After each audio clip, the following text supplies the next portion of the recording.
Neymar junior വീണ്ടും പരിക്കിന്റെ പിടിയിൽ. ഈ ഒരു വാർത്ത ഒന്നും ഇപ്പം നമുക്ക് കേൾക്കാൻ വയ്യ. കാരണം ഒരു നിലക്ക് ഇങ്ങനെ ഒരു അഡ്ജസ്റ്റ്മെന്റിൽ ഇങ്ങനെ പോയിക്കൊണ്ടിരിക്കുകയാണ് നെയ്മർ. സാന്റോസിലെത്തി അദ്ദേഹം പഴയ ഒരു ലെവലിലേക്ക് ഇങ്ങനെ എത്തിക്കൊണ്ടിരിക്കുന്ന ഒരു സമയമാണിപ്പോൾ അല്ലേ. ബ്രസീലിലേക്കുള്ള ടീമിലേക്ക് അദ്ദേഹത്തിന് ഇടം പിടിച്ചു, അദ്ദേഹത്തിന്റെ പേരുണ്ട്. ആ ഒരു ഗെയിമൊക്കെ വരാൻ വേണ്ടിയിട്ട് നമ്മൾ കാത്തിരിക്കുകയാണ്. ഈ ഒരു സമയത്താണ് ഈ ഒരു അപ്ഡേഷൻ വന്നിട്ടുള്ളത്. സാന്റോസ് കൊറിന്ത്യൻസ് തമ്മിലുള്ള സെമി ഫൈനലിൽ നെയ്മർ ജൂനിയർ ബെഞ്ചിൽ അദ്ദേഹം കളിച്ചില്ല. ഭയങ്കര ഒരു ബാഡ് ന്യൂസാണിത് അല്ലേ. ഇപ്പോൾ ഈ ഒരു ഇതുമായി ബന്ധപ്പെട്ടൊക്കെ നെയ്മർ ജൂനിയർ സംസാരിച്ചു മത്സരത്തിന് ശേഷം. അതുപോലെ തന്നെ സാന്റോസിൻ്റെ പരിശീലകനൊക്കെ സംസാരിച്ചിട്ടുണ്ട് ഇതിൻ്റെ കാര്യങ്ങൾ. സാന്റോസിൻ്റെ പരിശീലകൻ പറഞ്ഞത് ഇങ്ങനെയാണ്: ഓൾറെഡി അദ്ദേഹത്തിന് ഒരു ചെറിയൊരു ഇഞ്ചറി പ്രശ്നങ്ങൾ ഉണ്ട്.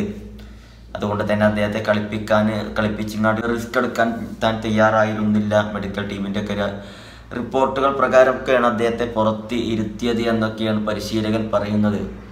2-1 തോൽവി ഏറ്റുവാങ്ങുന്നത്, അദ്ദേഹത്തിൻ്റെ ടീം ഏറ്റുവാങ്ങുന്നത് അദ്ദേഹത്തിന് ബെഞ്ചിലിരുന്ന് കാണേണ്ടി വന്നു. പരിശീലകൻ പറഞ്ഞത് ഇപ്പോൾ ഇങ്ങനെയാണ്. അദ്ദേഹത്തിന് ചെറിയൊരു ഇഞ്ചുറി പ്രശ്നങ്ങളുണ്ട്. ഇത്തരം ഇഞ്ചുറി ഉണ്ടായിരിക്കുന്ന സമയത്ത് അദ്ദേഹത്തെ കളിപ്പിച്ച് റിസ്ക് എടുക്കുന്നത്, ഒരു പരിക്കുകളിലേക്ക് പോകുന്നത് എനിക്ക് യോജിപ്പില്ല. അതുകൊണ്ട് അദ്ദേഹത്തെ പുറത്തിരുത്തി. അതുപോലെ തന്നെ ബ്രസീൽ ടീമിൽ അദ്ദേഹത്തിന് മത്സരങ്ങളുണ്ട്. അതൊക്കെ കരുതിയിട്ടാണ് അദ്ദേഹത്തെ പുറത്തിരുത്തിയത് എന്ന് കൂടി അദ്ദേഹം പറഞ്ഞിട്ടുണ്ട്. കളിക്കാരുടെ സ്വഭാവം വെച്ചിട്ട് ചെറിയ പരിക്കുകളൊക്കെ ഉണ്ടെന്നുണ്ടെങ്കിൽ കളത്തിലിറങ്ങിയാൽ അതൊരു വലിയൊരു പ്രശ്നത്തിലേക്ക്, വലിയ പരിക്കുകളിലേക്കൊക്കെ പോകും എന്ന് പറയുന്നുണ്ട്. അപ്പോൾ ബ്രസീൽ അദ്ദേഹം കളിക്കുമെന്നാണ് കരുതുന്നത്. ഈ ഒരു മത്സരത്തിന് ശേഷം നെയ്മർ ജൂനിയർ തന്നെ പറഞ്ഞു, എനിക്ക് കളിക്കാൻ നല്ല ആഗ്രഹമുണ്ടായിരുന്നു, പക്ഷേ നിർഭാഗ്യവശാൽ എനിക്ക് കഴിഞ്ഞ വീക്കുകളിൽ വേദന അനുഭവപ്പെട്ടു, കഴിഞ്ഞ ആഴ്ചകളിൽ വേദന അനുഭവപ്പെട്ടിരുന്നു.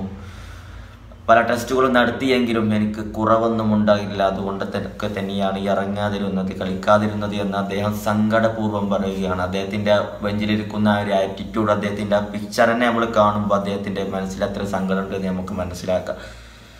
ഏതായാലും വലിയ പ്രശ്നങ്ങളൊന്നും ഇല്ലാതെ തിരിച്ചു വരട്ടെ, ബ്രസീൽ നാഷണൽ ടീമിലേക്കൊക്കെ തിരിച്ചു വരട്ടെ. ആ ഒരു മത്സരമാണ് നമ്മൾ കാത്തിരിക്കുന്നത്. അർജന്റീനയ്ക്കെതിരെയൊക്കെയുള്ള മത്സരമൊക്കെ തന്നെയാണ് നമ്മൾ കാത്തിരിക്കുന്നത്. പക്കയായിട്ട് തിരിച്ചു വരട്ടെ എന്ന് തന്നെ നമുക്ക് പ്രാർത്ഥിക്കാം അല്ലേ.